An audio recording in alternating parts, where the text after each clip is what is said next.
لو ما عندكيش كبده ونفسك تاكلي كبده اسكندراني، هاعمل كبده اسكندراني كدابه، كبده كده من غير كبده يا جماعه. معاكم الشيف ابانوب، ويلا بقى نبدا سندوتشات الكبده الكدابه بتاعتنا. هتعجبكم قوي، بس لايك كومنت وكمان شير. عندي اول حاجه كده راس توم، انا بفرمها كويس قوي، معلقه صغيره من الملح، نص معلقه من الكمون، نص معلقه من الكزبره الناشفه، نص معلقه من الفلفل الاسود، معلقه كبيره من الخل، وافضل اقلب. ممكن ابدل الخل بشويه من عصير الليمون. هي دي بقى الدقه اللي هتقعد معايا وهتديني طعم الكبده الاسكندراني. شايفين شكلها حلو ازاي؟ تعالوا بقى. عندي بقى كبده، الكبده دي كبده فراخ يا جماعه، مش الكبده اللي احنا بنستخدمها للكبده الاسكندراني. ما انا قلت لكم كبده اسكندراني بس كدابه. هبدا بقى اقطع الكبده بتاعه الفراخ دي زي ما انتم شايفين. وطبعا الكبده دي بقى لازم ايه يعني تتنضف كويس جدا، ولو فيها اي حاجه تترمي، وايه كمان مع شويه خل بقى وشويه حاجات كده بتلاقيها نظيفه وزي الفل، مع شويه دقيق كمان. عندي بقى طاسه على النار، هحط بقى فيها شويه زيت، ولازم الطاسه تكون سخنه جدا جدا جدا جدا. هنزل بقى بنص التتبيله او نص الخلطه اللي انا عملتها. شايفين؟ هبدا بقى اقلب. شايفين اصلا الزيت والطاسه سخنين؟ عشان كده اول ما الخلطه دي نزلت طلعت ريحتها، وكل الناس عرفت ان انا عامل كبده اسكندراني في البيت، بس هي كبده كدابه.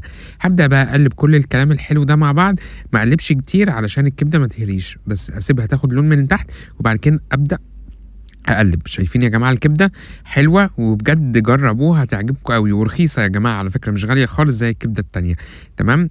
اول بقى ما الكبده كده مسكت بقى نفسها وبدات بقى تنزل البهاريز بتاعتها، شايفين حته الكبده بصوا تتاكل اكل. هبدا بقى عندي كده فلفل اخضر، ده فلفل اخضر رومي عادي، هبدا كده اقطعه شرايح زي ما انتم شايفين. وانا يعني لقيته كبير على حجم الكبده، فانا خدته كده ايه قسمته نصين. بصوا تك قسمه زي ما انتم شايفين. وبعد كده عندي بقى فلفل حار كده حلو، ما انتم عارفين الكبده لازم الفلفل الحار اللي هو ايه الفلفل الاخضر القوي ده.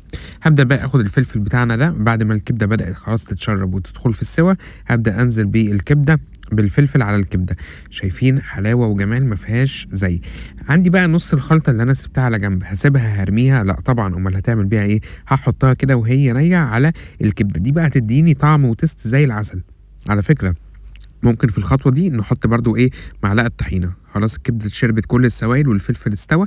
عندي بقى العيش الفينو الجميل بتاعنا، وبصوا العيش الفينو العسل ده صغنن كده وجميل. هبدأ بقى اخد الكبدة وتحط يا باشا في الفينو بتاعك علشان تعمل احلى سندوتشات كبدة اسكندراني. كدابة ولا مش كدابة؟ لا كدابة، هي بتكدب قوي علينا. شايفين الحلاوة والجمال؟ حطوا بقى يا جماعة، وحطوا بقى الطحينة العسل بتاعتكم، ويلا بقى وزعوا على اولادكم ووزعوا على الجيران، ومحدش هيكتشف انها كبده كدابه، هيقولك لا دي شكلها كبده حقيقيه قوي. يلا لو عجبكم الفيديو لايك كومنت وكمان شير لحبيبكم الشيف ابانوب، وقولوا لي عاوزين وصفات ايه تاني. دي وصفه اقتصاديه جدا. وما تنسوش تدخلوا على اليوتيوب قناتي اعملوا اشتراك، وكمان انستجرام وعلى التيك توك، وبصوا في كل حته هتفتحوا هتلاقوني عملت لكم احلى سندوتشات كبده اسكندراني بطريقه مختلفه.